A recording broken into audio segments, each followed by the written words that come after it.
We're just going live on everything else. And then we're jumping straight into it. Right, morning. Okay, so morning Instagram. Good to see you. How are you? And we are now live on. I'm trying to set this camera up as well. Say hi to everyone. Hello. Good morning, TikTok. Good morning, Instagram. Good morning, YouTube. Good morning, Facebook. And good morning, LinkedIn. Is that better? Let's try that. Okay. So good morning. So today, what day is it? It's Thursday today, isn't it? It sure is. Liam, good morning. Chow, good morning. Shane, good morning. Dreamwalker, good morning. Elsho, good morning. Simple. I don't know what it was. Someone with Dreamwalker. Paul, good morning. There he is. Paul Stapleton, good morning. Hope everyone's doing well. So we've got TikTok. Good morning, TikTok. Mark Guy, hey. Good to see you. Pete Curran, good morning. We've got Instagram. Good morning, Instagram. I hope you're all doing well. Then we've got LinkedIn, Facebook, and YouTube. Here we go. So today, we're trying to keep that consistency of getting on here. We're trying some different times out to see where we're at. We're typically getting about 800 to 1,000 people just on TikTok, and then people on LinkedIn and everywhere else as well. So we're testing out different sides. If you're here and you're tapping the screen, you're liking it and all that jazz, really, really helps the algorithm. So thank you. If you want to share it out, makes a big difference. The idea behind these lives is to try and help things move forward. Morning, Sales God, good to see you here. Morning, Jamie, good to see you here. And the reason we're doing it on TikTok, Instagram, LinkedIn, YouTube, Facebook is because it just makes sense to multitask the life out of things, right? If I can talk on 5 cameras about the same thing, why wouldn't we? And I think this is one of the big things. I'll give you a prime example. If we work within businesses to help them with sales, so we build sales teams, train sales teams, train salespeople, we build out pitches, frameworks, strategies, processes, we make your business absolutely rock. I could do that and post one area. Or I could turn up every single day and show you what we do. And so by being here now, it takes me 2 minutes longer once you know what you're doing. Hey, Mike, good to see you. Hey, Sales God, good to see you. It takes me a minute longer to press go live on 5 platforms as it does to go on one. But if we're going to have 1,000 people on TikTok go through in half an hour, 50 people on Instagram, 50 people on LinkedIn, 50 people on YouTube, 50 people, it all adds up. And the effort that it takes me isn't massively more. It doesn't take a lot more. You just have to look at some different cameras. And so when we're looking at what we're trying to do in business, one of the areas is how can we become more effective? How can we do one area and get more results?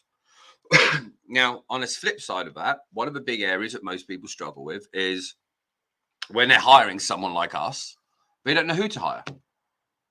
Now, the more exposure someone has to me, they're either going to like me more or like me less. It doesn't stay neutral. If you're here now, you're either going to like what I say more and make you like me more, or you'll like me less. Now, for those that like me less, there's less time wasted. And those that like me more, we're moving towards potentially helping you within your business. So it's only a good thing. So if we're turning up every single day, and let's say, I think our big lives will get 15,000 people, say that. On a average day, 1,000, 2,000 people. But work that out over the average of 22 working days of the month. That's giving us between 40 and 140,000 people that get to see this face, hear these words over the space of a month. Think about that over a year. That's 500,000 to, I can't even do the maths, a lot more, that are seeing us live interaction, not scripted, not edited, not highlight reeled, not showing you. How nice is Scarlett behind us, by the way? But it does on TikTok. Instagram, it looks crap. So it's really important to work out where you are at the moment. Now, if you're here at the minute, you're either a salesperson or a business owner or you're having a sales team or something similar. Now, if you're a salesperson, having deliberate actions every day makes a massive difference. Hey, Jeremy, good to see you. If you're a business owner, prime example, there's been some clients I've seen popping in on here already, and it's great to see them. And some of those people have got great businesses, but they don't have a team yet. So we've got people that have high-ticketed products that are from 3,000 to £500,000, and they're doing all of the work themselves. So think of it like this. If you're wearing all the hats, marketing, sales, logistics, delivery, all of that stuff, the time that we have to actually do the finer bits of detail, that's better, isn't it? There you go. Now you can see the background. How nice is that for you, by the way? Looks good, right?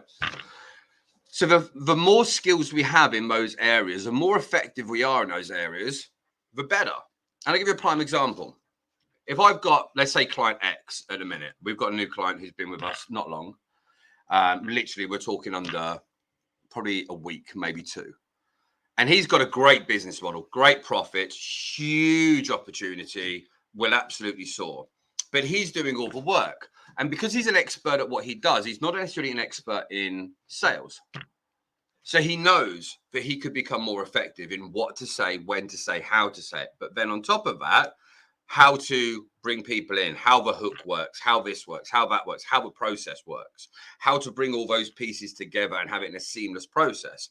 Then once he's making an extra 100K, 200K, 500,000, $1 million, and he wants to come out of a process, you have the frameworks and the processes and the strategies behind it to then scale and bring people in.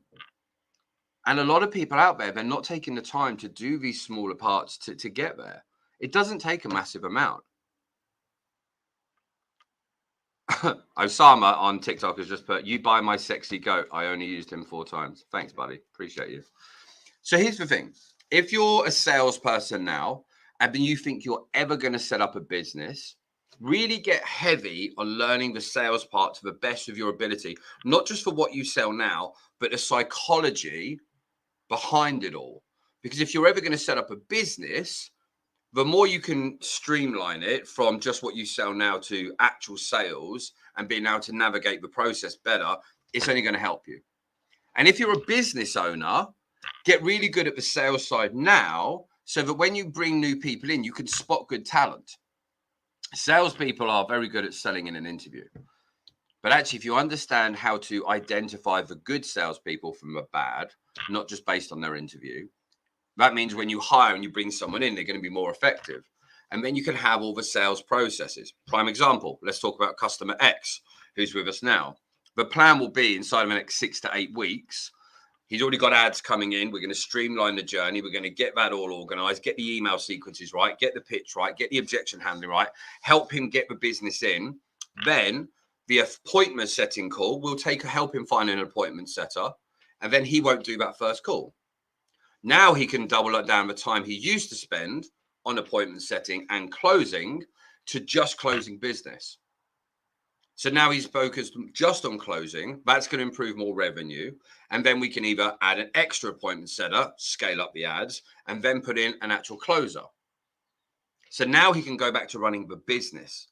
And what happens for most people out there is they set up a business and they end up wearing all the hats all the time because they're so busy, but they don't know how to step away from what they're actually doing. And that becomes the real problem. Okay, it's a couple of things I'm going to talk to you guys about today. About the things that really helped me, and maybe they'll help you. So whether you're in sales yourself or you're at the business stage or you've got a team already. So if you haven't seen a bit of my journey before, and I won't bore you too much about it, I sucked at sales, was no good at sales, terrible at it. I couldn't really understand it. I just didn't get results. In short, I used to go up to people. This was doing door to door years ago. I would go up to the big players and I'd be like, "Help teach me." And they were like, "No, like I've got no interest in helping you. Like I don't get paid to help you. They're on commission only sales things." And so I would hide around the corner and I would listen in to what they would say. And it confused me more because they weren't saying much different. And this is a prime example with sales. The difference between the people that are amazing and the people that have got low results isn't always a massive amount of skills. It's often 10, 15 areas that are being done in 10%, 20% differently. Slightly better at tonality, slightly better questions, slightly better follow-up, slightly better questioning, slightly better body language, slightly better, all of this.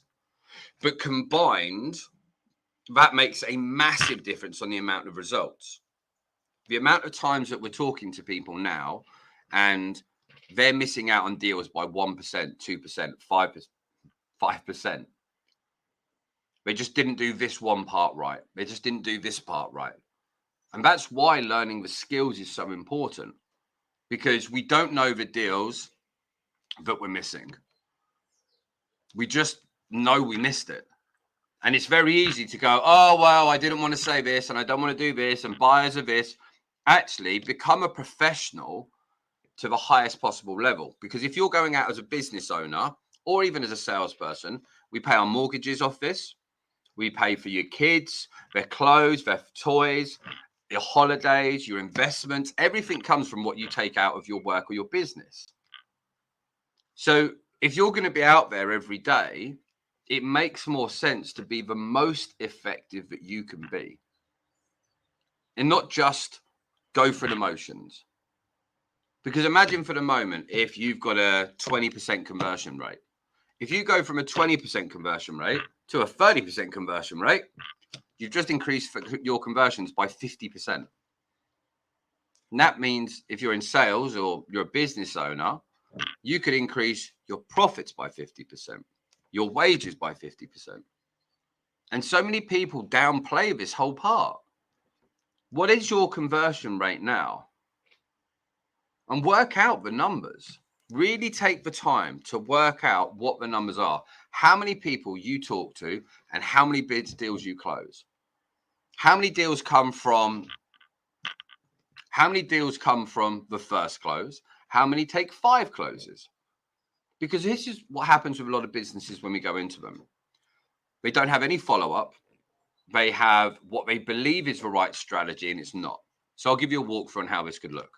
Let's say, for example, you've got, you get paid ads come in, you get leads, and they try and do a 1-call close.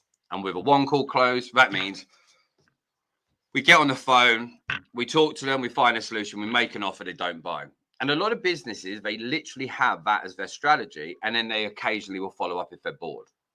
In a lot of businesses, what they actually need to do is have a 2-call strategy.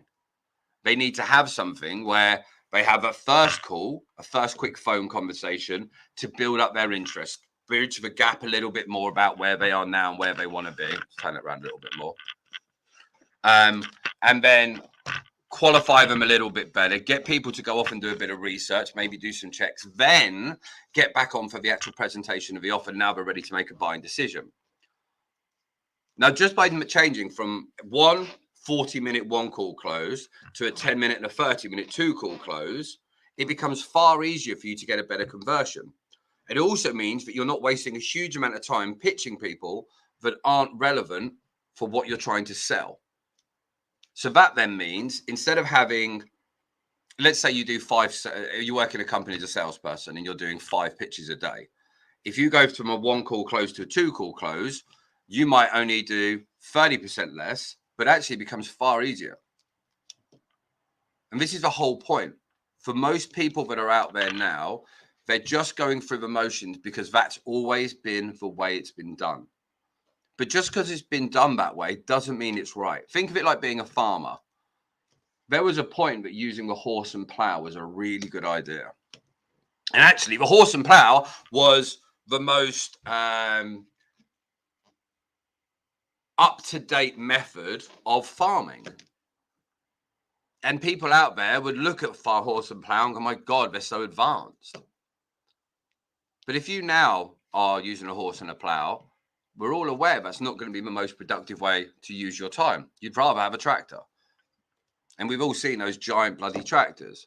Now imagine if you had a little tractor or you had a massive tractor. The ability to do more becomes greater. And most businesses, they don't go off and take the time to get to the next stage. to look for the next part, to get the next skill, to find the next tool. We're going to do some Q&As, by the way. So if you get questions, pop them in the chat and happy to go around. I think we've got sort of about 15 to 20 minutes to be able to do that. So yesterday, I think we did about 70 questions. So if you were with us yesterday and you didn't get your question asked, please do put it in the chat. And I'll start from the top to bottom and go through.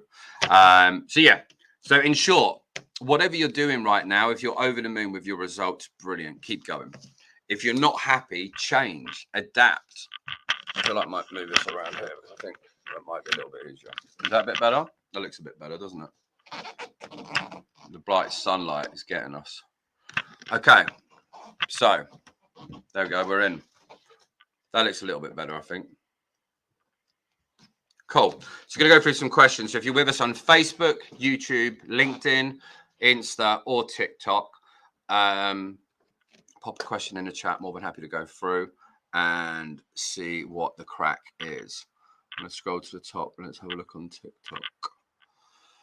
By the way, everyone who's put the 621 likes in so far, thank you very much. Okay, so comments through. Paul Stapleton, Casita Property. Always good to see you, my man. Tip top. The top. What makes a recruiter a good one? Do you mean the recruitment industry? Let me know. Hey Ninja Assassin on Insta. I'll come around to that in a bit. Whether that means for recruitment.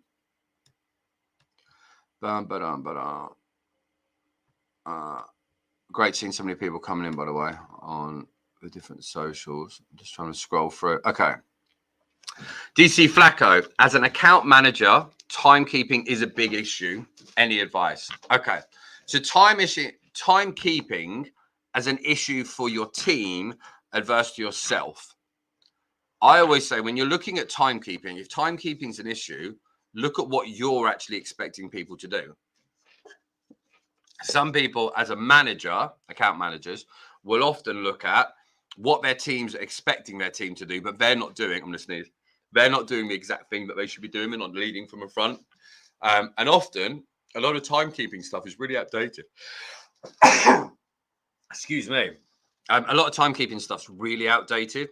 KPIs are good, but results are more important. So actually, what is the issue around timekeeping? Is it because people aren't doing enough for you? They're not doing the work that you want them to do. They're not getting results. So we need more hands to the thing. Is it your own timekeeping that's an issue? Whack it in the chat and I'll come back to it. Timon 2323. What's your advice to close sales? When you're looking to close sales, before asking for the sale, you really want to gauge whether the person is even ready to buy. It really makes a massive difference. And a vast amount of the time it's out there, people will... Sorry, got a client emailed. A vast majority of the time out there, people will just get on a call, for example, have the meeting, do the pitch, close, objection handling, hope for the best. But actually, having trial closes in there before you ask for the order, finding out whether they're actually ready, and then finding out what they're actually ready for and why they're ready makes a big difference. So instead of looking to close sales, look at the process before you ask for the order, I think makes a big difference. Hope that helps. It's Zalis. Apologies for getting it wrong. 101. I want to get in sales. I've only got 1 year experience in retail. What should I do? Really depends what type of retail you've been in. I had someone recently apply for a job and they said they've got 2 years experience in retail and they've been working in JD Sports. I'm not saying that's not a job, but it's not a sales job. Although that you've been doing transactions, you're taking orders rather than going out and selling. So then work out the fact of where are your strengths. Are you better on the phones? Are you better on Zoom? Are you better face-to-face? Are you better door knocking? All of these can do really well. Then working out the product. Do you prefer something which you're having to have a really long lead cycle? Are you actually looking for something where instead of that, you're trying to get really fast deals? Are you looking for lower ticket, higher ticket? So all of that makes a massive, massive difference of what you're doing. User 8 ending 874. What's the topic? Just chatting in general, doing Q&As. Ali Sabai, any tips on starting to cold call on a new niche? It really depends what you're trying to cold call for. Now, if you've got data which is clean as in you've got good contact details, you're not spending a huge amount of time talking to receptionists, or the receptionist you talk to will put you through, cold calling on a new lease is really, really good. Instead of thinking about the cold call, think about the intention behind what you are actually trying to achieve. So, for example, is the cold call there to send them something? Is it about setting up a next call? Is it getting them something over? Is it booking a face-to-face appointment? Then you want to work out how and what are the objections that they're going to face. Then break down what those objections are and use those objections as the very reason to be calling them to start with. We'll talk to a huge amount of people out there. We'll buy a bit of time. Benjamin Dehaney is very good at this, and say to them, hey, listen, I know you're not expecting this call. It is cold call. Do you want to give me 20 seconds? I'll tell you why I'm wasting your time. You can be really polarizing. Now, if you get that 20 seconds, then you can have a 20-second sentence which explains what you've got, and then you can be dismissive. So you could say, well, so my name's Dave, and I get brought in by sales directors. They understand that actually there's a problem within sales itself, and they want more revenue, and they want to grow the team, and they don't really know what the next step could be. But you're probably going to tell me that you're about to fly off to the Maldives because you've made so much money, you're going to retire, right? Having that type of conversation in a cold call, because then what we're really getting them to say is, well, no, not everything's perfect, rather than going in and telling people they've got a problem. So then it becomes far easier, because in that cold call, you're then buying a chance to talk. And this is similar for what Ninja Assassin is talking about emails here. He's asking about email intros. Cold calls are the same. Your initial intro is buying your chance to talk for, say, 20 seconds. The 20 seconds is the chance to get to talk a little bit more. And at any point, if they don't want to get out, if they beyond the call, but they get an opportunity to get out, it becomes far easier. I hope that helps. Ink, are you in an immersion orbit building? I don't even know what that means, bud. Sorry. It's a Helix. I've applied for 42 jobs, but it's gaining experience in prep work. Okay, so if you're looking for a sales job, right, find ones that are commission only. Put your real word where you're going. I don't think I've had a paid, like, wage-based commission job ever. They would always, actually, I did some stuff with like junior stuff where it was appointment setting, where it did, but the majority of closing roles would always be a commission-based role. And if you've got a commission-based role, it's far easier to get the job because you're less of a risk, because I haven't got to worry about paying you 6 months worth of wages if you're crap. DC Flacco says, my company doesn't have an SDR or BDM. It is not possible to delegate certain calls to others. Okay. So if you're in a job where you're a salesperson, this is the problem, because you're working at the mercy of a company. But if you get to the stage now where you say to your boss, hey, this is what I'm doing for my time. This is how much time I spend opening, for example. This is how much time I spend closing. If I can do a certain amount of numbers here, what would I need to do to be able to bring someone in to do the first part of the call so I could double down and close twice as much business? It was so much easier then to have that conversation. And some companies are open to it, others aren't. I've just scrolled up too fast. Sorry.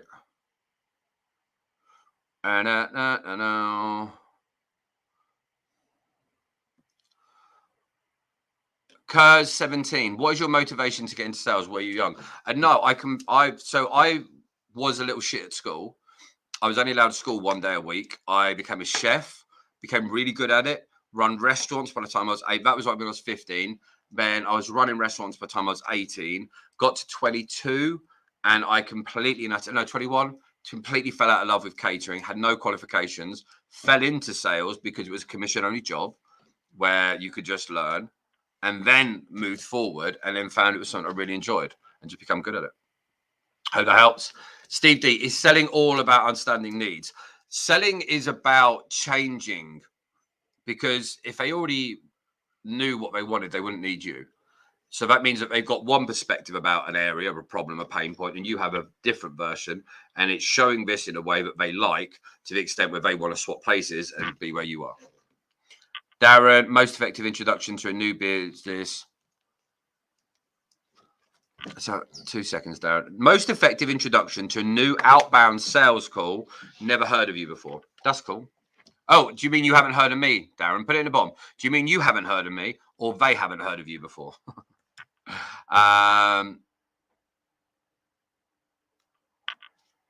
Right.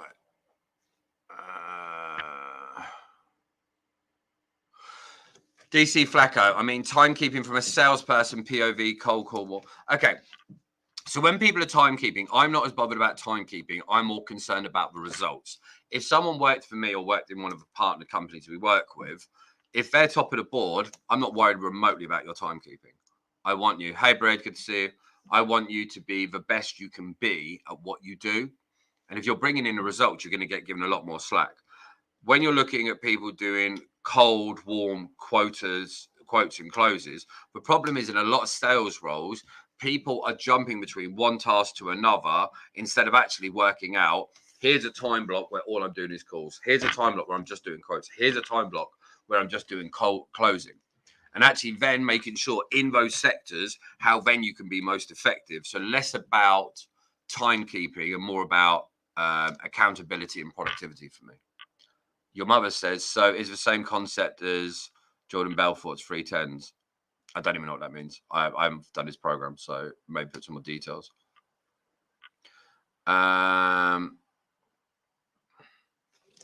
Is there ways to contact quality of leads to stop contacting receptionists from your mother? It's funny, though. Yes, there is. There's loads of different tools out there where you can scrape data, you can collate data. You'll be amazed the amount of people that are on social media that have their mobile numbers on LinkedIn and other areas that are out there. So have a look. There's other tools out there.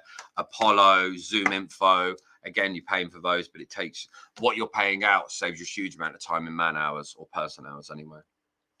Any ideas for door-to-door loft installation? Okay, cool. So if you're going to go out doing door-to-door at any point, what is the purpose of it? What's the intention?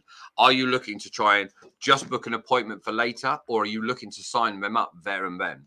So again, it's like a 1 call and a 2 call close. If all you're trying to do is get into the an appointment, then it's very different. If you're trying to get to the stage of closing a deal, there's a lot more time effort that goes into that process.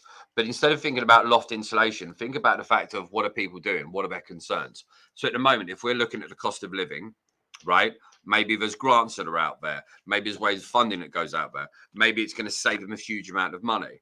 What's the difference between house A that you're trying to sell to with your product and without it? What's the long-term benefits? How would them having loft insulation actually save them money in long term, and all they're doing is biting the bullet now? A lot of the time out there, people look at the cost of what we've actually got. And for a lot of people out there, they're not looking at the long-term gains. If you've got someone with 10 grand in the bank and they appreciate that the rising costs are going to keep going up, protecting themselves can make a big difference. And then you're basing it on providing them with information. McDub says 11 p.m. in Hawaii, loving the content. Thank you. User 4624. Do you work with recruitment businesses? I think it's a different approach. Okay, so I always believe in the saying there's 101 ways to cook your dinner. I really do. There's a huge difference in the way you can take it. We've worked with recruitment companies, recruitment agencies. You've got to look at who you're trying to talk to, why you're trying to talk to them, and what you're actually trying to do. So if you're going into companies where you're going to be doing placements, for example, understanding what the problems are around it, getting in that conversation to book an appointment is actually what you're trying to do. So it works very well. And we've got a number of agencies that are working well, but are doing well. So there you go. Zahillas, I've been using Seek. Honestly, haven't made it to interview. You'll get there, bud. To keep going. Do you use a CRM? Yes, we use Pipedrive. I'm very visual, and we don't have a massively long lead cycle, so it works really, really well. And then we use Zapier to connect stuff up. I just flick through loads of people.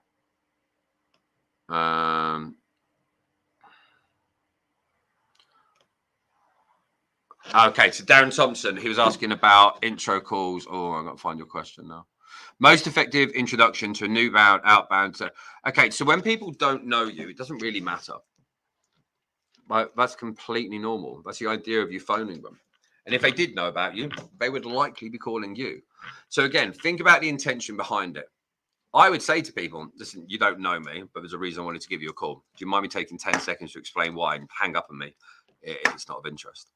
Like, I'm really completely straight with people. For hanging up, it's a cold call. Listen, you're not expecting this call and you don't even know who I am. Are you right if I talk to you for 10 seconds to see why we might be able to help? Or we've just been working with Joe down the road And I think it could do a similar thing for you, unless you're not looking for XYZ result at the moment. We help people with XYZ result, but you might tell me that you don't even need that anymore. Like we do around sales. We'll say, we work with businesses that understand that sales can be a bit of a pain in the backside. They've tried everything that they can, but you're probably going to tell me you've made so much money, you're about to move to the Maldives because you don't want any more sales. Am I right? And they'll normally laugh and just go, no, we definitely would like more sales. Oh, okay. Well, listen, I said it'd be 10 seconds. You're right to talk for 20 seconds more. Boom, and you're back into a full conversation. Let me just go through the rest of these.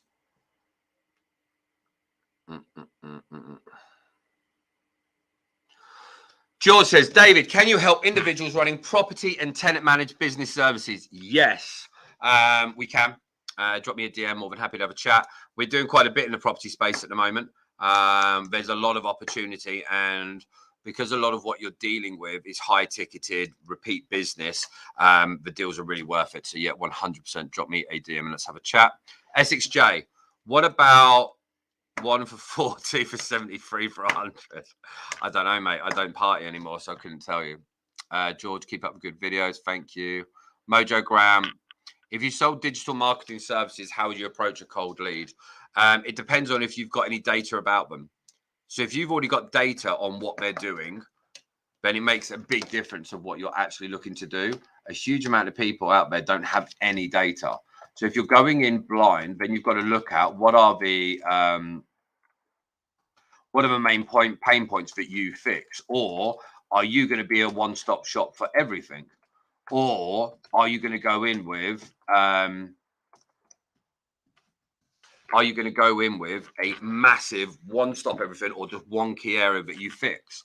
And once you go into that area, it becomes far easier, because if you're going to go into the different areas, say for whether that's paid advertising, are you going to go in for that? Are you going to go in with SEO? If you're going in with SEO, you could quite easily search that company and use that as an approach. We aren't finding you. And this is what we reckon is going to happen. We've done this with A, B, and C. Wonder if we could do the same for you. If you're going down paid ads, you've got to understand and expect that most people have tried paid ads and it sucked. Maybe you've got a way that you're going to really put your word on the line, and you're going to have something out there that you take a hefty amount of the first deals without you taking anything necessarily up front. All they need is the ad spend. That can be great for you if you're really good at your paid ads. SEO is a lot harder because it's a lot longer play. Maybe you're doing content marketing, which you're going to outsource it, but it's based around the time and the quality, so that then they can go off and focus on other areas. Really makes a big difference.